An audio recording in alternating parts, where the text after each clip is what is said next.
Mixer হয় আর এই পাথরগুলোর মাধ্যমে কিন্তু পিচের রাস্তা তৈরি করা হয়। আসসালামু আলাইকুম এভরিওয়ান, কেমন আছেন সবাই? আশা করি সবাই ভালো আছেন। আমি এসকে রিমন, আমি চলে আসলাম নতুন একটি ভিডিও নিয়ে। আর এই যে দেখতে পাচ্ছেন, এটা হলো মাছকুলা নদী। আর এই মাছকুলা নদীর আমরা একটা জায়গায় চলে আসলাম, তাদেরকে আমরা একটুখান দেখাই। এই যে এগুলো দেখতে পাচ্ছেন, এই যে পাথর, আর এই পাথরগুলোর মাধ্যমে কিন্তু পিচের রাস্তা তৈরি করা হয়। তো কিভাবে তৈরি করা হয় আপনাদেরকে আমরা একটু বলি। এখানে আমাদের অটোমেটিক ওঠে, তাই তো? এটা অটোমেটিক ওঠে, ওর ভেতরে যাবে, তারপরে হইলো আপনার ওইখানে আরেকটা দেখতে পাচ্ছেন, ওইখানে ওটা পিচ নাকি, ওটা পিচ জ্বালানো হয়। তো ওই যে ড্রামগুলো দেখতে পাচ্ছেন, ওখানে কিন্তু পিচ জ্বালানো হয়, জ্বালায় পরে একসাথে মিক্সড করা হয়, মিক্সার হয়।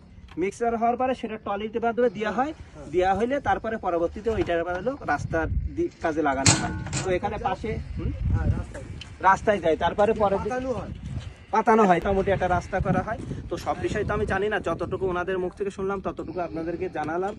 আর যেহেতু এইখানে পাশে হলো নাম শুনলাম গোয়েলপোতা, তাই তো? গোয়েলপোতা ওই জায়গাটা রাস্তা হচ্ছে, সেই জন্য কাজ হচ্ছে।